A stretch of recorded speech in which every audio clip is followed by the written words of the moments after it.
Dear Jesse, I just broke up with my girlfriend. I know it's been a million years, so hey. Come meet me face to face. Come see my brand new place. There's something that I really want to say. Oh man, I want to see him like right now-ish. I wonder if he meant it like a date. I see him everywhere, though he's not really there. P.S. I live in Brooklyn.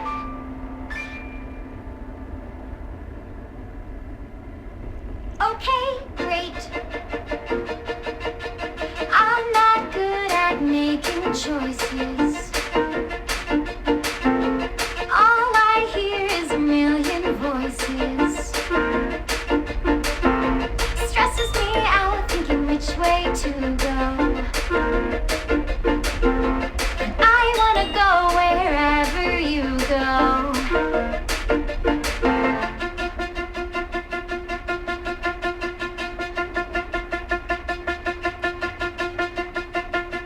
So in my little red coat, I'll get to you. It's all gonna turn out right. I'm gonna make my way to Brooklyn, 'cause I can hear music tonight. Music tonight. Music tonight. Are we good to go? Okay, sorry about that. Hey, welcome to ThinkTech. We're raising public awareness about technology, energy, diversity, and globalism. This show is Center Stage. I'm your host, Donna Blanchard, proud managing director of Kumukuhua Theater.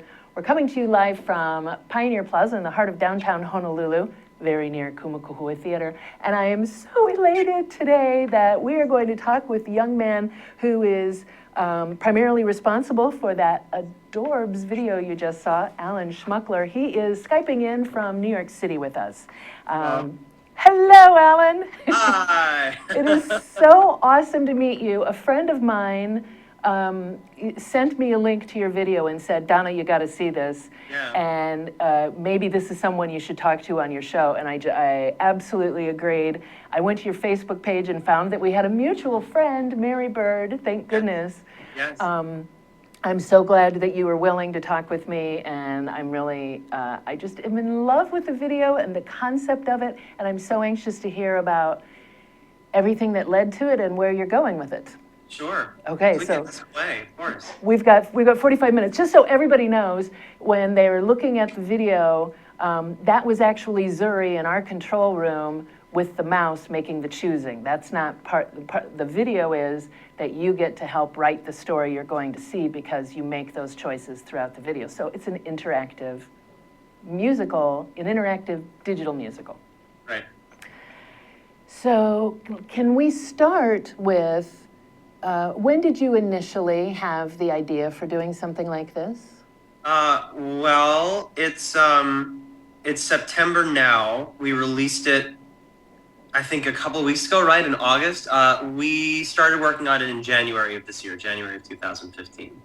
Oh, okay. Started working on it in the coldest part of the year in New York. I could see the cold there. Yeah, it was freezing. We shot it over we essentially pulled 3 all-nighters, I think, in this past February. Not back-to-back, thankfully. It was like, I think it was a Saturday and then a Monday and then a Monday. It was at the mercy of everyone's collective schedules when people could squeeze us in. And that was usually late nights, middle of the night. Oh, so the coldest part of the day during the coldest part of the year. That's correct. But it's part of the story. The weather is part of the story. Yeah, oh, very much so. Yeah, very much so. And you did all of this for a budget of about $5,000, correct? A bit under that, I think. Yeah, a little bit less than that. Incredible. Where did the idea come from to do this? Well,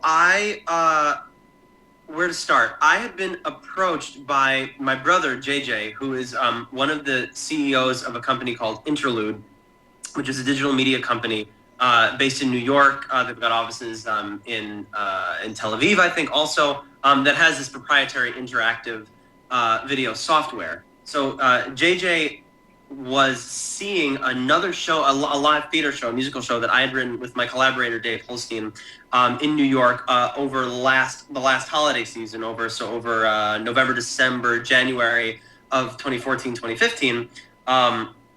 And around then, he and I started talking about doing a project for his company together. So I knew about the technology, and I thought it was so cool. JJ and I were looking for something to do together. I love writing with Dave. We've collaborated on a bunch of stuff before. And Dave writes for television.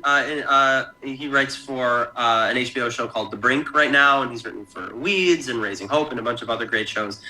So he's got a bunch. I mean, he's got a bunch of experience writing for film, for camera. So it felt like something we could all possibly do together. So that's around then, 6-8 months ago, whenever it was, that's when the kind of conversation began.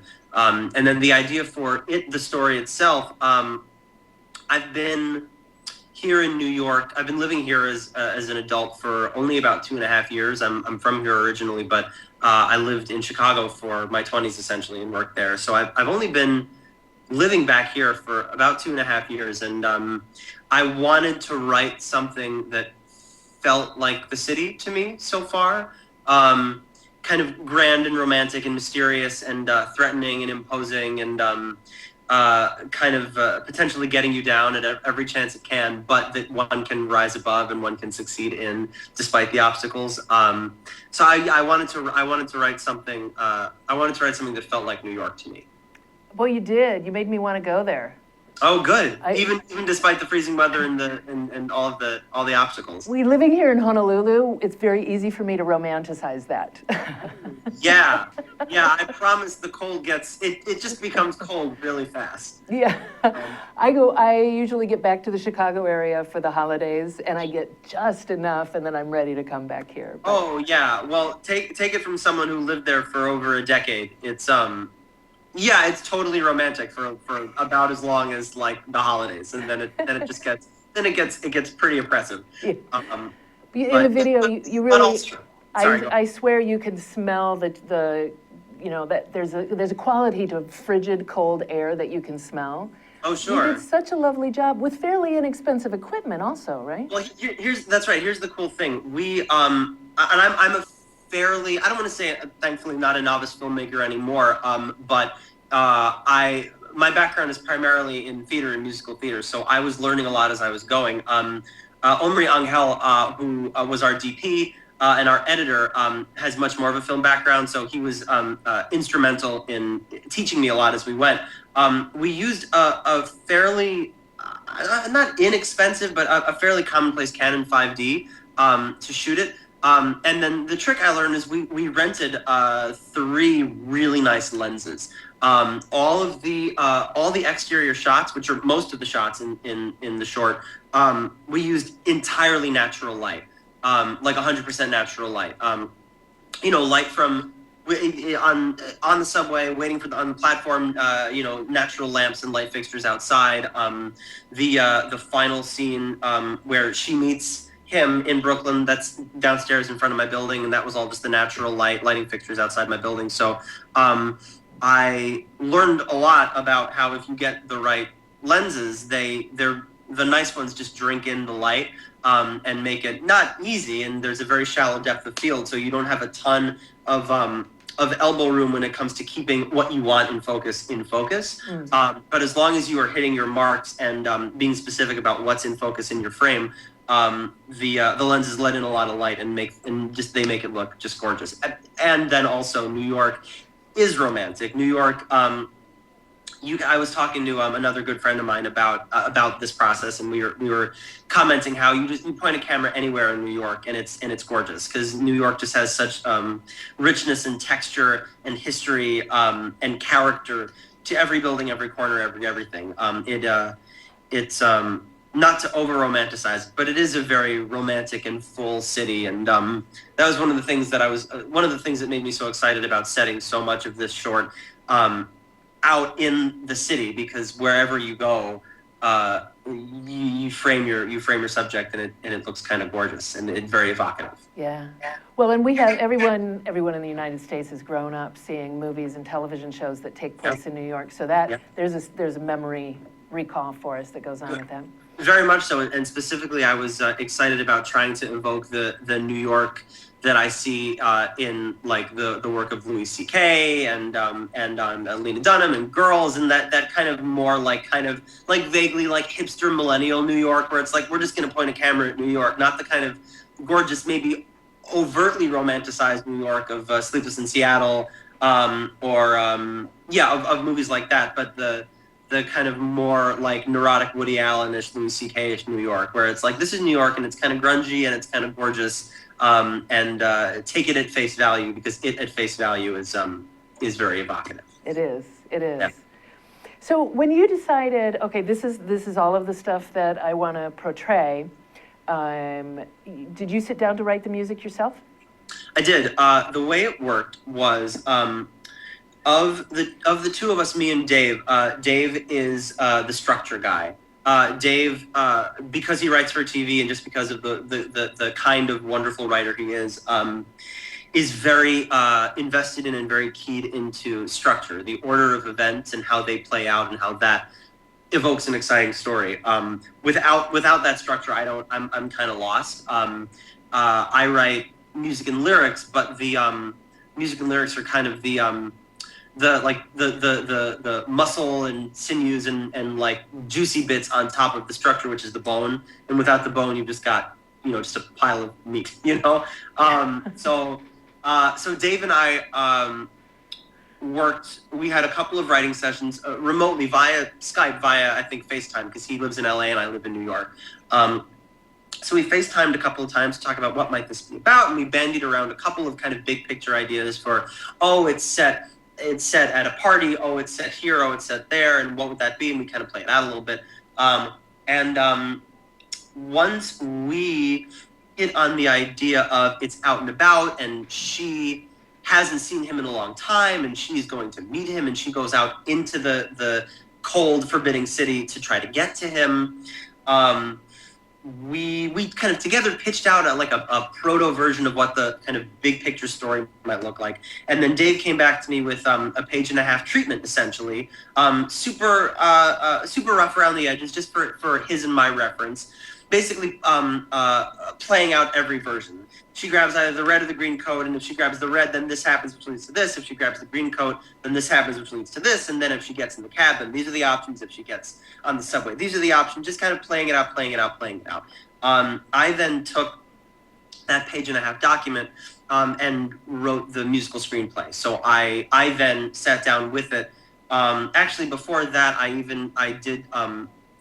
I used a bunch of index cards and taped to my wall a big flow chart of what all the different versions would look like, because it quickly became clear that I needed to wrap my head around the kind of big picture, multi-dimensional structure of it, to kind of get a sense of what they all look like at the same time. So I started to chart out all of the choice points and all the different versions, and it formed a pretty neat structure where 1 led to 2, and 2 leads to 4, and 4 leads to 8, and then 8 leads to 1. In all of them except the one kind of dark ending, they meet and she kisses him.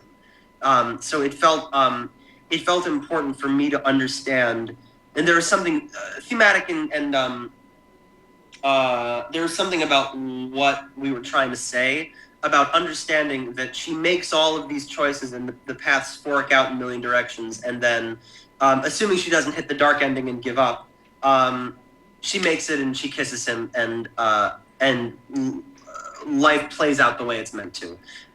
There's something about that kind of fed into all the different versions that was important for me to understand. So once I had a sense of that, then I started writing each of them. The music, I think I started at the very beginning. The music, if you've played through it, you know that the music kind of remains constant throughout, and that it's kind of, I've described it to friends like writing 8 drafts of one song at the same time, which is very liberating because you never feel like you have to get it right. There's no correct version of it. The correct version is all of them in toto. So then I think the actual writing of the music and lyric and the screenplay, the first draft was maybe 2-3 days, was pretty quick. Yeah, and then we revised it a couple times, and then started pre-production, got ready to shoot it. Just figured out how you were going to do it. Now, I got to say, I haven't seen the dark ending. So Okay. As soon as the show's over, I'm going to run back to my office Sure. and start Yeah, clicking, there's because I clicked a lot of different... The cool thing about this is, and this is absolutely free for people to go out and watch, but Yes. you've created an earwig. I want to hear the song over and over again. It's running through my head. It's running through, my office manager's head, because he's heard it on my computer enough.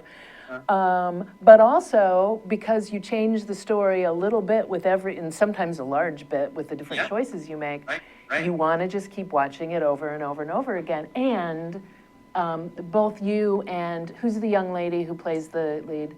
Her name is Jessie Cannizzaro. She's enchanting. Yeah, she's the best. She really is. She really is enchanting. And through everything, that you clearly went through to do this in those 3 frigid nights, you both just shine. We have to get to a break here. Yes, please. So I'm going to let you know we have a Skype question, and people can Skype in questions. It's tweet. It's ThinkTech HI if you'd like to tweet. And the question that I have that we'll talk about after the break is, do you have any idea for continuing adventures of your heroine? And have you ever considered a stage version? Cool questions. Cool. They're good questions, right? So we're going to take a station break. We're going to come back, and we're going to go back to the video a little bit. We're going to get her to another choice, and then we'll talk about that. Yeah, wait. Okay, we'll be back in a few. Okay. Here's the deal. I'm Jay Fidel. I'm the host of Hawaii, the State of Clean Energy, which is the Energy Policy Forum's program on Wednesday. That's how we call Wednesday Energy Wednesday. We call it Energy Wednesday every Wednesday. Are you surprised? Okay, and we try to get guys like Jim Alberts here from Hawaiian Electric who can tell us what's really going on in energy. We want to be informed. It's so important. It's the most important initiative in our state. Clean energy is major, okay? And that's why we cover it on this show. That's the deal. What do you think, Sharon? I think that's great. That's why we're here every Wednesday from 4 to 5, and we hope you all join us so we can hear people like Jim coming on our show and co-host Ray Starling from Hawaii Energy. Okay, Jim, you've been here today. You've seen this. You heard what she said. What do you think? I think it's a tremendous opportunity for people to come together and talk about the issues. Oftentimes, there isn't a good forum to bring these key issues out into the public, and this is a tremendous way to go about it. And the activity of this show is essential to keep talking about energy because, as you said, it's such an essential part of our lives that we need to pay attention to it and we need to think about the future. Okay, Ray, your turn. Well, this is a special time in the history of Hawaii where we're making some pretty radical changes in the way we use energy and generate energy. And this show is the one place you can count on coming to every Wednesday and hearing something about the latest issues that are on the table, being discussed, that will affect us all going forward. So come join us, and if you have some ideas you want to share with us about energy, give us a call and let us know. We'll put you up here and let you talk for an hour. So come see us. Thanks, Ray. Thanks, Sharon. Thanks, Jim. It's great to be, from ThinkTech's point of view, it's great to have this show. We love the show. It's our most important show. So come around and listen to us 4 to 5 on Wednesday. Thanks a lot. Bye. Aloha. Aloha.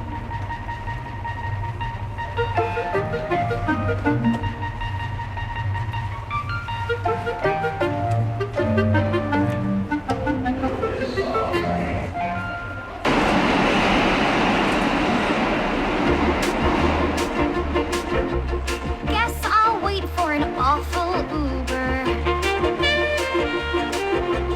I'm like Die Hard and they're Hans Gruber. See him soon when we kiss divinely. Ooh, yes, here, oh my gosh, yes, finally.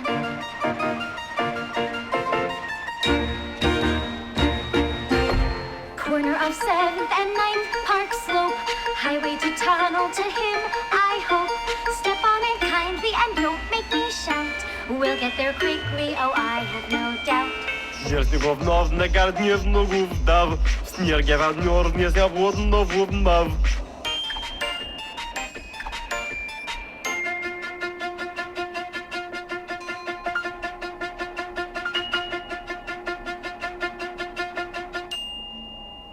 Okay. Okay. Okay, I'm somehow at my apartment. I love the Die Hard reference. That's so fun. That's so fun. Okay, so we have a tweet that is, the question is coming from Mark Ward, and he's asking, he says brilliant first, and says, any idea for continuing adventures from your heroine? Have you ever considered a stage version with the audience making the selection? That's interesting. I'll answer the back half of that first. I hadn't thought of that. That's very interesting, and of course anything that's musical immediately evokes live theater and live performance. So that makes a lot of sense to me.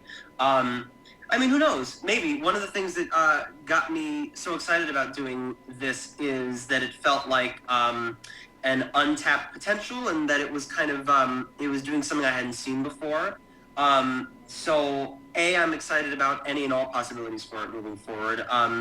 And B, I mean, maybe. I will say that we made this specifically to live online because it feels like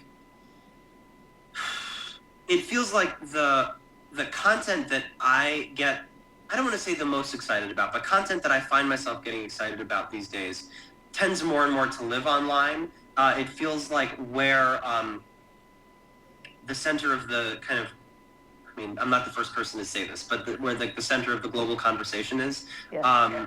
And so I find myself really drawn to making things that can live there, that can use the internet as a canvas. So could it live on stage, and could the audience make the choices? Absolutely. And would I love to write something like that? Definitely. Am I also interested in continuing to make things that bring what I love about live musicals onto the internet? Very much so. And what was the first half of the question? It was any idea for continuing adventures? Oh, Yeah, I definitely want you to do that. Yes, and that's all I can say at present. Yeah, Dave and I have totally thought about what the next step of this would be, and there are some conversations that have begun happening about what that might entail, but nothing is nearly far enough along for me to have anything legitimate to report.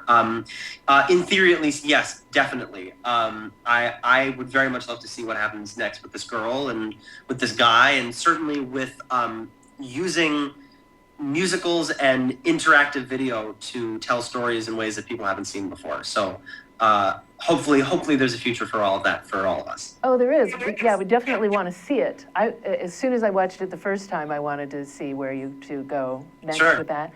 Sure. And I remember, do you know of anything like this that is out there? Is there anything else out there like this? Not to my knowledge, which doesn't mean it doesn't exist. But specifically like this, not that I'm aware of. Okay. Well, and the software is fairly revolutionary. It is. It's so cool. It's so cool. The how seamless it is, how it handles the video load is is pretty neat. And Interlude is a fabulous company that's growing exponentially, specifically because it's so more than even of the moment. It's of the next moment. You know. Do you get any sort of data on this that you know which clicks happen more often? Yeah, they're very good with analytics. Yeah.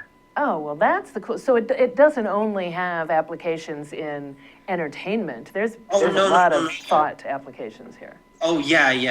They've I mean the division of the company my brother is in charge of is on the marketing side, is partnering with brands.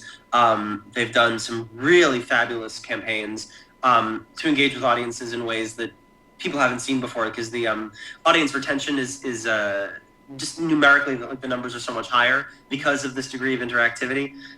So for marketing purposes, that's great.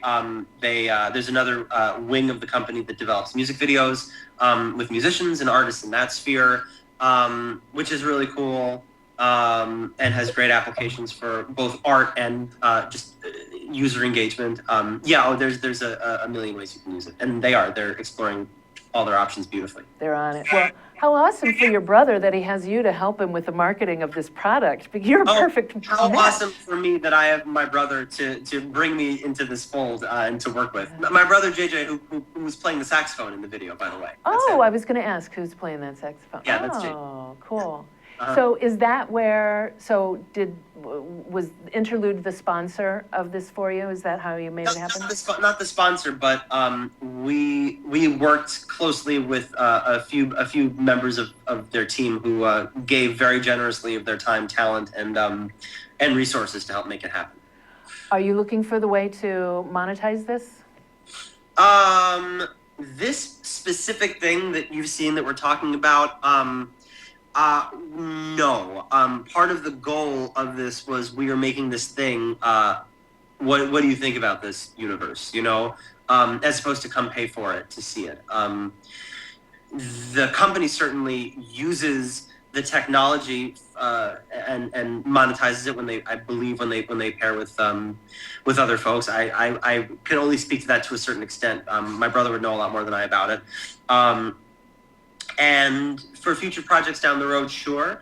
Part of what excited me about making this was I just wanted us to make something that I hadn't seen before, to see what doors it would open, to see what conversations it would start. So at present, there are no plans to slap a paywall on my little red green coat. Good. I'm glad to hear that. And I'm sorry to say that we need to slide into another break here. Sure. And we have another question I'm going to give you to think about while we're on the break. What's your big dream? Where would you like to see your career go with Choose Your Own Adventure? Sure. Good question. Anybody can tweet your questions into ThinkTech HI. We're gonna do the same thing. We're gonna go to another break, and then we're gonna watch Jesse get to another choice Great. when we come back. Okay, we'll see you in a few. Stick with us. Hi, my name's Cindy Matsuki, and I host the show High Growth with HTDC on ThinkTech Hawaii. This is the show where we talk about all things tech, innovation, entrepreneurship, and manufacturing, because there's so many things going on in Hawaii and more people should know about them. So this is the program that you can come and find out about all the things happening in Hawaii. And this show also airs on Olelo 54 along with ThinkTech Hawaii. And it broadcasts live every other Tuesday at 3 p.m. So don't forget, check out the show Tuesday, 3 p.m. every other week. High Growth with HTDC. Thanks. Aloha! How you doing? It's me, Angus McTech, wishing you to welcome and join us to see us on Hibachi Talk on ThinkTech Hawaii. Join my co-hosts, Gordo the Tech Czar and Andrew the Security Guy, every Friday from 1300 to 1345. We look forward to seeing you. We'll talk tech and we'll have some wee bit of fun. And remember, let your wing gang free wherever you be. Aloha! But I'm prepared to fight, no matter how long it takes me. I will hear music tonight, music tonight, music tonight.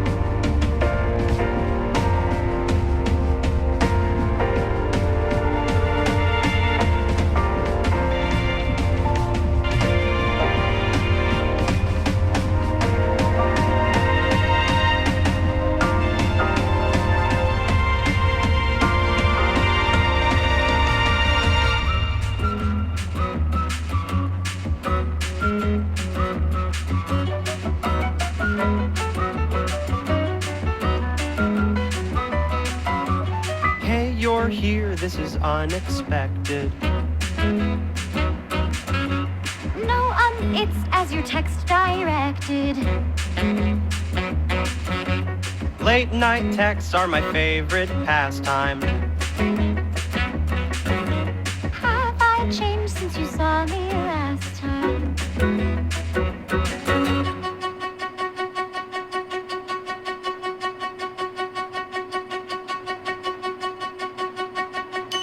You're super out of breath, there's lipstick on your face. It looks like you just came in first in a crazy person race. I miss our old adventures, we'd always sally forth. Okay, promise me that next time you'll meet me back up north.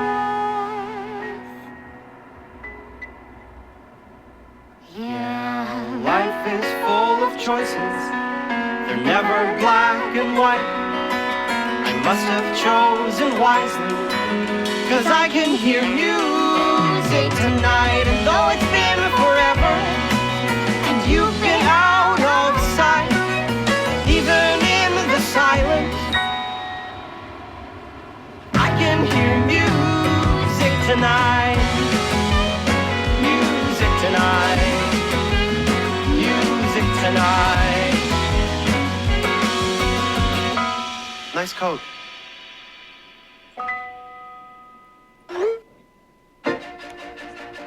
So cute. Alan, have you calculated how many different shows you can make between these choices? Oh, yeah, there are 9. There are 9. Oh, okay. I need to watch a few more because now clearly I haven't gotten through all of them. So I'm assuming before your brother said, hey, we've got this software, this is what we can do, Yes. you weren't already thinking, I want to make an interactive musical that lives online, or were you? I was not thinking I want to make an interactive musical that lives online. No. I had been thinking for a while, man, I really want to start making some sort of musical content that lives online. I had been thinking about it, and shame on me, P.S., for thinking about it for far too long and not doing anything about it for a while. But I had been into for a couple of years, and still am very much into a fabulous a music duo on YouTube. They go by the name Pomplamoose. Jack Conti and Natalie Dawn, who I'm a huge fan of the both of theirs, kind of pioneers in a form of music content that lives on YouTube called a video song, where you're essentially watching them multi-track record either an original song or a cover of a song, and they ingeniously edit the video together, so you're seeing a performance of every track at the same time. And so the screen is cut up into little pieces, and they cut it beautifully, so you're watching every vocal take, every overdub, everything. You get to watch their musicianship, you get to watch their own relationship. So I'd been obsessed with them for a while, and other folks making music online in interesting ways. It really got me excited about how music could live online in a way that was indigenous to living online, that wasn't trying to ape something else, but that was something of itself, something that hadn't existed before, something that couldn't exist anywhere else. So I did a lot of thinking about it, and I did a lot of reading up on music production, and then on video production, and on storytelling, and I think I spent a lot of time, educating myself. So I had been looking for something for a while, and then when JJ approached me, it kind of seemed like the perfect confluence of excitement and opportunity. Yeah. How awesome that it happened, and what you created is something that does look like it belongs there. Like, why hasn't this happened before? Sure. Which is some of the coolest stuff that happens. So where were you headed in a different direction than you are now? In terms of my career? Yeah. You mean before Red Green Coat came out?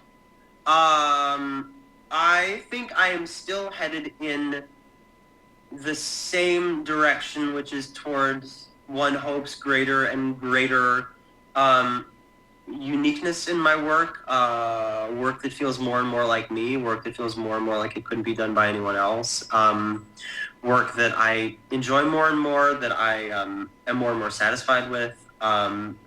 I Yeah, I strive to make the most interesting, exciting, unique stuff I can, and I'm proud of the work that all of us did on Red Green Co, because it feels like a great step in that direction for all of us, for me and for Jesse and Dave and JJ and Omri, and Anthony Reyes, who did our makeup and weird special effects, was integral to the shoot, was with us every step of the way, and was gluing things on us and painting faces green and making me up to look like a woman at 1 o'clock in the morning on a subway on a Monday. So I'm proud of the work all of us have done, and I hope that it moves all of our careers forward. But yeah, I'm still, I think I'm still moving. I'm hopefully continuing to move more and more towards work that feels like me. Yeah. Yes, I know exactly what you're talking about, as we were discussing in the break, and my audience has heard me talk ad nauseum about Theater of Place and how devoted I am to it, and I moved myself 5,000 miles across the world for it. When you find that thing that really resonates with you, you gotta follow, you gotta go. Zuri's got some pictures. Zuri, why don't you go ahead and put the pictures up, because we just have about 6 minutes left, and there's some fun pictures that you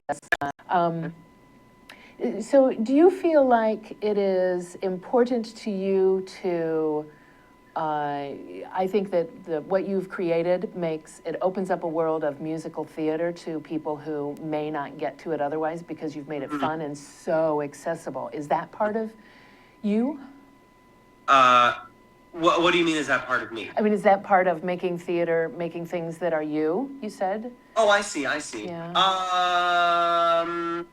I don't know that it's specifically I want to bring musical theater to those who haven't experienced it before. It's more that musical theater is a huge part of my blood and my soul and spirit, and I fell in love with it. I fell in love with it before I was forming memories. My earliest memories are of seeing musicals and listening to cast albums and being obsessed with it and playing the piano and singing and acting. And I for whatever reason, I've intensely gravitated towards it essentially my entire life. So it's not so much that I want to bring it to people who don't have it, as much as it's a huge essential part of how I express myself. Music and character and telling story through music. And so I want to do, it's more that I want to do that, and I want to share that with people in the hopes that they will then resonate with it too, because it does a lot of, it just does a lot for me. So I think and hope that it can do a lot for other people too. Yeah. Oh, okay, good. I that's part of the question that I always ask people when they're on the show is, why do you do what you do? And it's an esoteric thing, yeah, that we have to express ourselves in the way in which we personally have to. But it's part of human existence. Yeah, I don't know, man. It's a question that I'm thinking a lot about, and I am working on a satisfying answer. And I'm sure I'm going to keep working on it for a very long time. It has something to do. It has something to do, right, with expressing myself and with expressing things that words can't. Especially when words fail, music speaks, right? Of course. But I do find that music. We all know and we all feel that music does something to us and kind of cuts through a lot of things and evokes things in people that are true, and that it feels good to feel. I feel like I'm a catharsis junkie. I'm looking for those moments of, oh, I get it. Oh, I'm laughing and crying, and I now know something about myself I didn't know. I am compulsively searching for. I'm not going to be happy until I know everything, which means I guess I'm never going to be entirely happy. But I want to know things. I want to understand things about myself and about my world.